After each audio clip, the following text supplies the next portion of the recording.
It's true that I was 9 years member of the European Council, but I have to tell you, after 3 years in European Parliament, you have forgotten that immediately, so that's no problem. Dear friends and dear colleagues and dear liberal friends and dear Graham, the first thing what I want to do is to thank Michael Martin for hosting this Congress. And I'm very confident, Michael, that Fianna Fáil will become again the leading political force in Ireland. And why I'm saying that, not because I have yesterday seen all the ministers of the new cabinet, so that's, that could be a conclusion of me, but I shall be polite in Dublin. But because I think Fianna Fáil is a typical Irish political party, and Irish means something. Irish for me means that you can be in deep trouble, but you don't give up. You fight back. You manage to find a way out. And that is, I think, what Ireland is doing now. First of all, with the measures, Michael, you have still taken under the previous government. And Ireland was one of the countries hit hard by the euro crisis, and already recently they went back to the bond markets. So I think that Ireland is overcoming the crisis through its fighting spirit of its people as of its citizens, and I think that the same spirit will bring Fianna Fáil back as well on a short-term basis.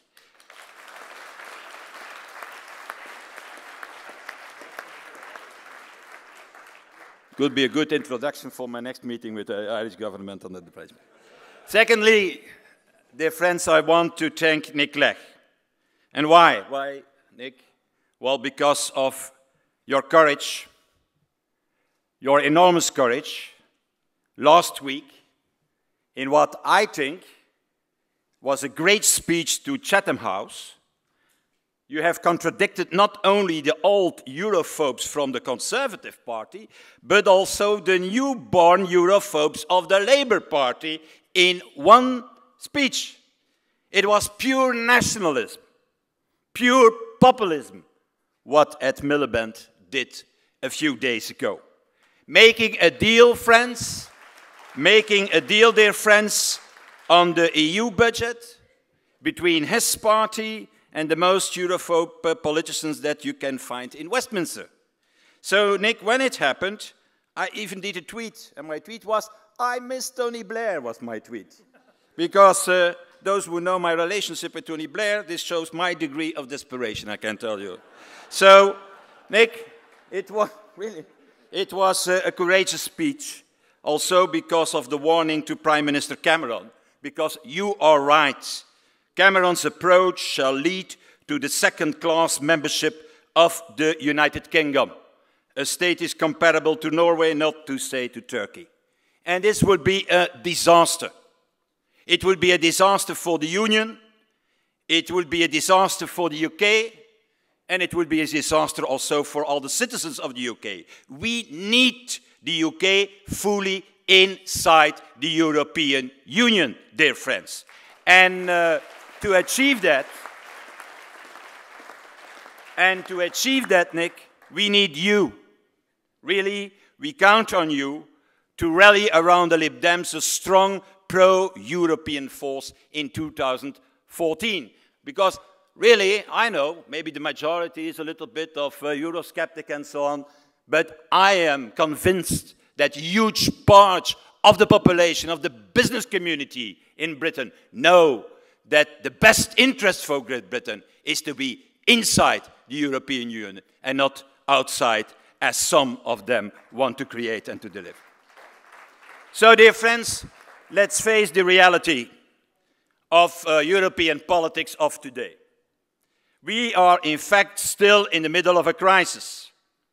And I think that the European elections of 2014 have to deliver, finally, a decisive answer to that crisis. In 2014, the elections, the questions we have to answer are, in fact, simple. Will we continue with the policies of the last 3 years? Will we continue with the policies of half measures we have taken since December 2009, when the crisis around Greece started? And will we continue to blame Europe for the crisis that we have today? Well, one thing is clear for me. In these elections and in the fight for these elections, this crisis is merely not economic. This crisis is merely not financial. I think that this crisis today is political. The fallout may be economic. The fallout may be financial. But the origin of the crisis is clearly political. And the source of our difficulties today, we have to recognize that, is in fact that we started with a monetary union, but in the absence of an authority, a real government behind the euro, behind the single currency. I can tell you a state or a government can exist without a currency, and there are numerous examples of that, but a currency cannot exist without a government.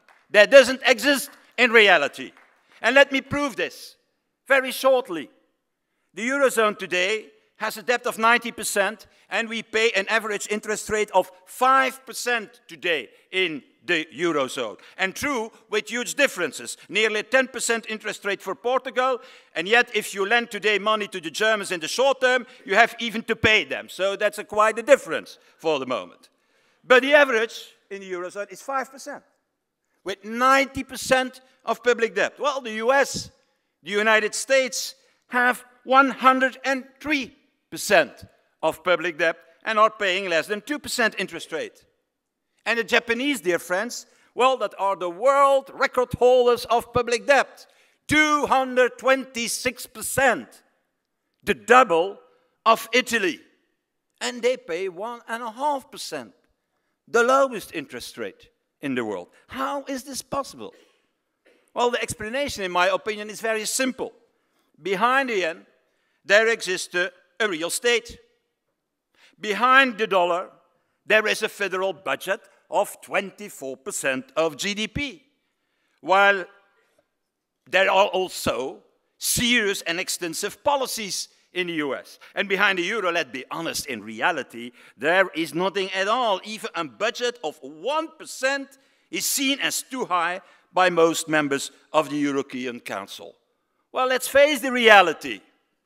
The reality is that the euro is not sustainable, and that the euro can disappear, shall disappear, can disappear, if we don't create a real European government.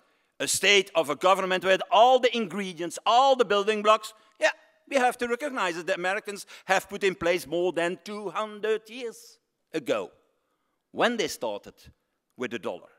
And that means what? That means that you need a true European government, that you need a true, transparent European democracy. No government without a real democracy. And that you need also a true European budget, and also a European treasury. And finally, I think, a European bond market, at least a redemption fund that can assure high liquidity and low interest rates. In fact, it's as simple as that. Either we do the jump forward in that direction, or we start printing again Deutschmarks, Drachmas, and Guilders. That is the choice we face.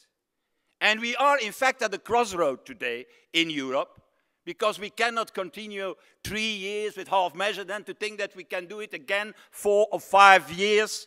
No, we are at a crossroad. Or we become what I have called a little bit, in a radical term, the US of Europe, or we become the UN of Europe. That is the change to make today. And dear friends, there is only one way to secure that Europe makes the right choice after 2014.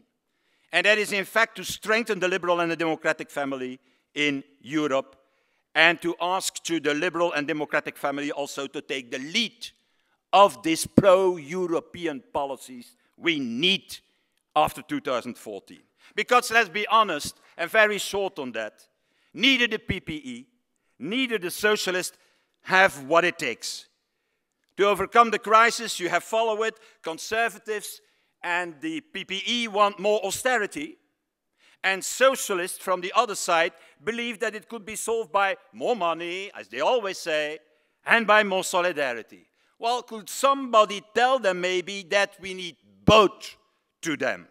That we need fiscal discipline and solidarity. Solidarity and fiscal discipline. And that these are simply two sides of the same coin. Because without solidarity, you don't have a monetary union. And at the same time, without fiscal discipline, there is no growth possible in the midterm and neither in the long term in the future. And let me give you, for that, to show you to that, one example of a country of the Union. And we've spoken about that country yesterday when we have spoken about Slovenia. Because my example is Slovenia. Slovenia is a country, since their entry in the euro, they always performed very well. It was the first new member state to join the euro. They have today a public debt less than 60%. They have a fiscal deficit very near to the required 3%. In other words, it's a country, more or less in compliance with the Stability Pact today. And they pay today an interest rate of 6%. Last time when they went to the markets, a few days ago, they borrowed more than $2 billion at a rate of 5.66% in dollars. I find it a shame that we have to solve our problems in the Eurozone to let a country borrow in dollars, because otherwise, if it was done in euro, they have even paid more. And how is it possible? Well, Slovenia is a small market. Nobody is interested in Slovenian bonds. A problem that would immediately be solved if there is a real European Union, if they could borrow money in a European framework, in a common market, with real solidarity in the future. And dear friends, let's be honest, also in this room, and I feel it every time I come here, also in this room there are those who have still doubts about that, about is it necessary to do that jump forward to more European integration? Is that the future we want? Is that not a loss of national sovereignty, that we shall lose the sovereignty, the impossibility in the future to decide on our own destiny? I think that it is time to move beyond national rhetoric and to embrace something different. I'm a Flemish, I'm Belgium, I'm European, all at the same time. I live in Ghent, I work in Brussels, from time to time also in Strasbourg. I don't like it, but okay. And then in the post-national, globalized world of tomorrow, big trading blocks, dear friends, emerging markets, continents like India, China, the US will lead the world, not the European nation states. Let me tell you what the G8 shall be in 2035. It will be the US, China, India, Japan, Brazil, Russia. I have given 6 now for the moment. Now the last 2, Mexico and Indonesia. That is the G8 of the future. Not a single European state shall be part, not even the biggest Germany. And nationalists, and that is my point and my message today, are arguing that the best way to defend our interest is on the national level, saying, yeah, by protecting the own sovereignty. Well, ask to the Greeks, ask to the Spanish, ask to the Portuguese what they think about their national sovereignty and if they feel protected today by that sovereignty. The truth is different in the modern time. The truth is that the only way to protect our sovereignty is to reinvent it on another level, on the European level, and to consolidate it on the European level, and to reinforce it on the European level. And if we follow nationalists, populists, Eurosceptics, we become a loose confederation in the future in Europe, what I called a United Nations of Europe, playing no role in the world of tomorrow. And if on the contrary we want to regain our sovereignty, we need more Europe that empowers the member states and that empowers our citizens who have a loss today, a feeling that they have no possibility to decide on their own destiny. And I think that is the choice to make in the European elections of 2014. And I believe that it is possible to make for that case in the European Parliament, a big liberal force that can be not as big, but you never know, as the PPE and the SED. And that without losing purity, without losing our liberal values, without losing our liberal vision. On the contrary, the European Union is in essence a liberal project, a full single market, more free trade, a European democratic government, full respect for human rights and civil liberties. That is the essence of our view on Europe, and that is, in my opinion, also the essence of our liberalism. For me, dear friends, for me there is no difference between my European conviction and my liberal faith. A true liberal is a European, and a true European is a liberal, in my view.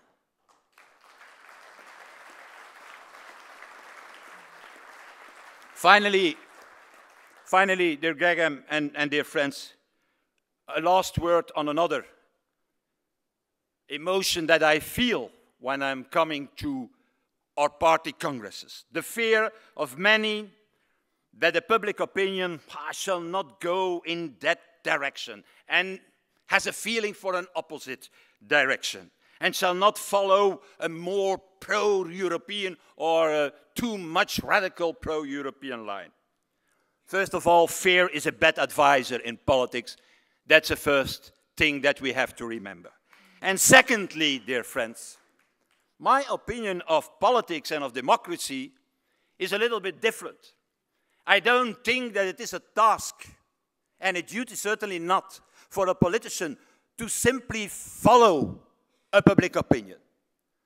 My vision on a democracy is the opposite. I think that in a democracy, leaders have to set out a vision and have to try to convince their public opinion. In a democracy, politicians have to lead the population and not only to repeat what they think that the fears are of many citizens of their country.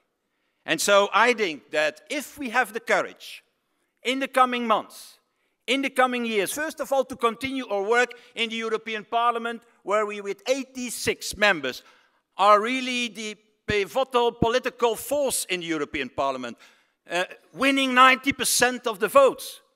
If we continue to strengthen not only our program, but also our work with many others, I'm sure that this liberal Europe can win by the elections of 2014. Thank you for your attention. Thank you.